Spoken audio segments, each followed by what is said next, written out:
Hey guys, in this review we're checking out the Grilla Grill's Silverbac all-terrain pellet grill. Grilla was kind enough to send me this grill to test out, and I've been using this grill for a few months now, so let's get into it. I assembled the Pro Cart off camera and it took roughly 90 minutes, taking my time.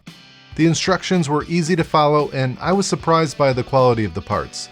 It's a beefy, sturdy unit with a 14 gauge powder coated steel frame, 8-inch solid rubber tires on steel rims, and essentially works like a wagon. Every nut, bolt, and part on this thing is beefy and high quality.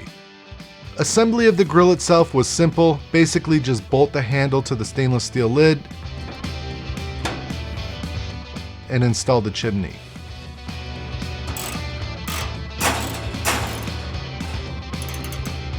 The grill gets mounted to the cart with 4 bolts.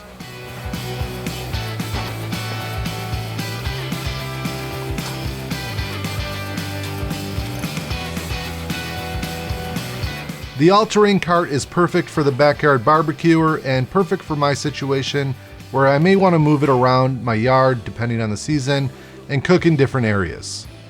In the winter, I can store it in my garage and pull it out to the driveway. It's super easy to move around and even my 6-year-old can kind of move it. I did scratch up the axle a little bit moving it around the yard, but in general it moves well and I love the portability of it. After cleaning the internals, which consist of a stainless steel reinforced heat deflector, a stainless steel drip pan, and 2 1/4-inch stainless steel grates, it's time to fire up the grill and season it. The seasoning process burns off any leftover oils from manufacturing. I'm an app guy and the Grilla app is very intuitive and easy to set up. It connects your grill to Wi-Fi, which enables you to monitor and control your grill from anywhere. It also guides you through the initial startup and seasoning process. For the seasoning, you'll want to start with an empty grill and remove all the components. Make sure you have the pellets in the hopper, then hit the power button. At this point, you'll want to wait until you see or hear the pellets dropping in the burn pot. Once that happens, turn the grill off. After the grill cools down, you install the components. Next, turn the grill back on and run it for 45 minutes at 450 degrees Fahrenheit. The manual says 400, but the app says 450, so I went with what the app said. Leave the lid open until it fires up and then you can close it. With a starting temp of 40 degrees, it took roughly 26 minutes to reach 450 degrees, which I think is great for relatively cold weather. One thing you'll notice is when you're in PID mode, the fans will kick on and off. In PID mode, the controller is working hard to keep your grill at a constant temp. I think the largest swing I noticed was 20 degrees, but the controller worked quickly to get it back to temp. This is a dual controller, so you can also run it in Pro mode, which has more temperature swings, which maximizes smoke. The fan ran constantly in Pro mode. Okay, so now that this is set up and ready to cook, I'm gonna line the drip pan in tinfoil. My first cook is going to be an unwrapped overnight pork butt for the Bills game. I figured this would be a good test because the temp is dropping into the mid-30s tonight. I'm doing a mustard binder and liberally applying Meat Church's Holy Voodoo Rub. I'm gonna let this go overnight starting at 8 p.m., running the grill at 225 degrees for as long as it takes. I'm also testing out this new smart thermometer that Chef IQ sent me. It's completely wireless, connected to the internet, and has some really cool technology that predicts how long the cook should take, as well as other neat features. I'm using this along with the Grilla's built-in thermometer.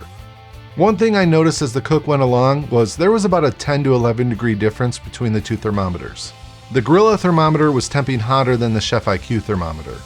At this point, I didn't know what thermometer to believe, so I conferred with a third thermometer that I trust and also relied on a probe test and pulled the pork when the probe went in like butter. This unwrapped pork butt took 17 hours to finish. During the cook, I peeked a few times here and there and I monitored the temps throughout the night using the Grilla app. I even went to church on Sunday morning and was able to lower the temp remotely to gain better control of the cook. The app has built-in safety features which you can set up to alert you if the grill reaches a certain temp, and you can shut the grill down remotely if needed. Occasionally I run into some connection issues with the app, but it always eventually reconnects, giving me control. This pork butt turned out great. When you do an unwrapped butt, it's gonna be drier than a wrap butt, but I actually don't mind them a little drier, and I wanted to run a long test on this grill in colder temps.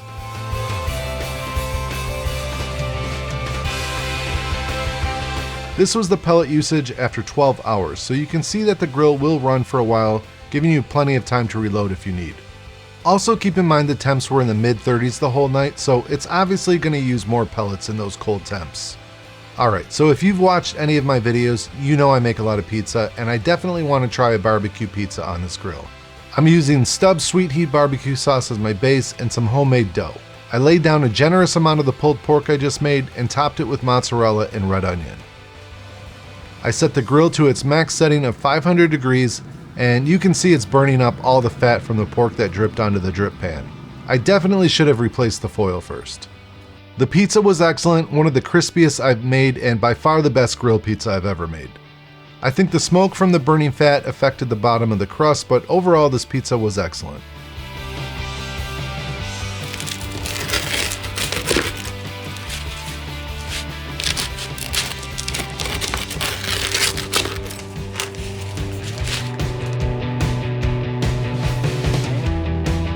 It's a zero flop, thick crust barbecue pizza.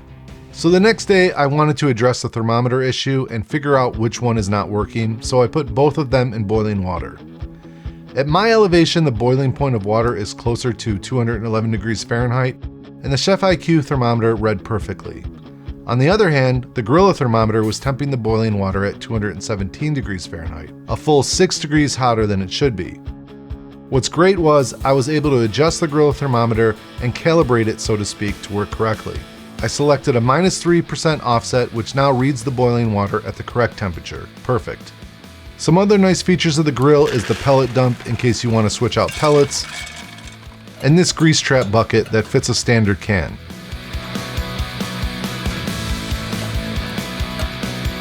Cleanup was a breeze after removing the grate, drip pan, and heat deflector. I just shot back the ashes out. Eventually I'll have to clean the lid and thermometer and scrape out any grease that accumulates. So over the course of the few months I've been using this grill, I've really come to enjoy its ease of use and simplicity. It's essentially like owning an outdoor oven that produces smoke flavor.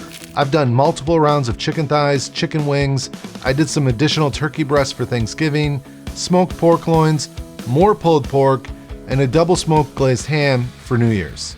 In all of these cooks, it has performed flawlessly, and I've really enjoyed using it. If you're looking for a very solid, well-built pellet grill that will last, this is it. That's it for this review. We hope you enjoyed it. God bless, and we'll see you on the next one. Dad, can I see the inside of it? Yeah, go ahead. Oh, that's heavy. Whoa! Nice, Dad. So you're trying to make pizza in that?